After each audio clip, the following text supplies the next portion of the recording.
तो दोस्तों, आप हम सब देख रहे हैं कि हमारे मेवात इलाके में इन दिनों सोशल मीडिया पर बहुत डिफेंडर डिफेंडर हो रहा है। डिफेंडर को लेकर अनवांटेड मेवाती सॉन्ग्स भी बनाए जा रहे हैं। वैसे तो डिफेंडर का मतलब होता है रक्षक, यानी बचाने वाला, हिफाजत करने वाला। हालांकि मेवात में डिफेंडर गाड़ी की वजह से डिफेंडर के मालिक या कहें कि डिफेंडर के ड्राइवर का सो कॉल्ड जर्नलिस्ट इंटरव्यू भी कर रहे हैं और वो रौब जमा कर कह रहा है कि इसका किराया होगा 51,000 रुपए। सोशल मीडिया पर भी बेवजह डिफेंडर डिफेंडर हो रहा है या किया जा रहा है। कुछ लोगों के जरिए मजाक मजाक में ही सही, लेकिन जाने अनजाने में डिफेंडर का ऑरा क्रिएट किया जा रहा है उन लोगों पर जो अपनी बुनियादी सहूलियतों के लिए दिन रात दौड़ धूप कर रहे हैं, उन बच्चों या छात्रों पर जो देश भर की यूनिवर्सिटीज या कॉलेजेस में खुद को एक्सप्लोर करने की जद्दोजहद कर रहे हैं। ये नई पीढ़ी के, उस युवा के एक्सपोजर के सपनों पर भी एक तरह से हमला है जो अपनी जिंदगी को नैतिकता की कसौटी पर गढ़ने का मन बना चुका है। डिफेंडर के जरिए हमारे पिछड़े समाज पर ठसक दिखाने की नाकाम कोशिश की जा रही है। ऐसे में सवाल यह है कि वो मेहनतकश आदमी क्या करे जिसने अपने किरदार को ईमानदारी से गढ़ते गढ़ते इतना मजबूत बना लिया है कि उस पर किसी भी इस तरह की फालतू बात का असर नहीं होता।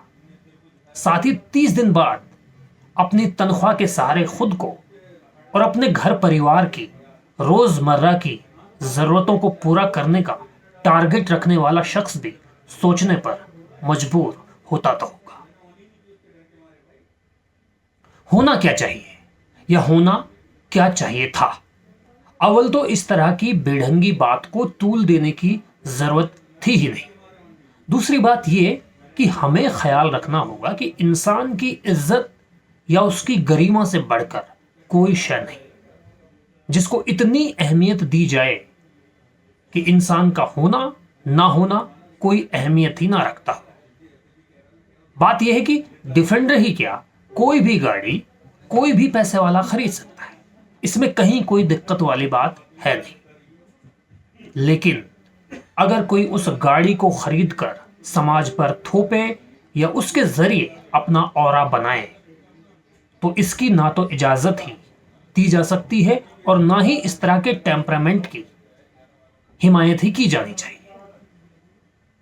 इस तरह की बेमतलब की बातों से नुकसान यह होता है कि असल मुद्दे, वाजिब मुद्दे कहीं गायब हो जाते हैं और ये हो इसलिए रहा है कि सोर्स ऑफ इनकम का किसी को कुछ अता पता है नहीं या इस सबसे महत्वपूर्ण मसले पर कोई बात ही नहीं करना चाहता।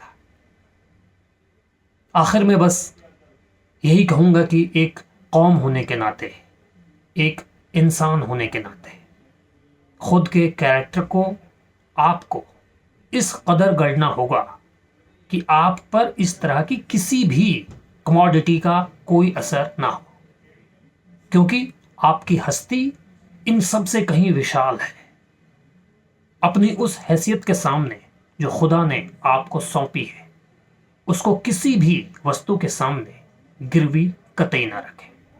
दरअसल हम एक ऐसे दौर में जी रहे हैं जहां पर कमोडिटीज को आधे अधूरे आदमियों के जरिए बेतहाशा तवज्जो देने का रिवाज बढ़ रहा है।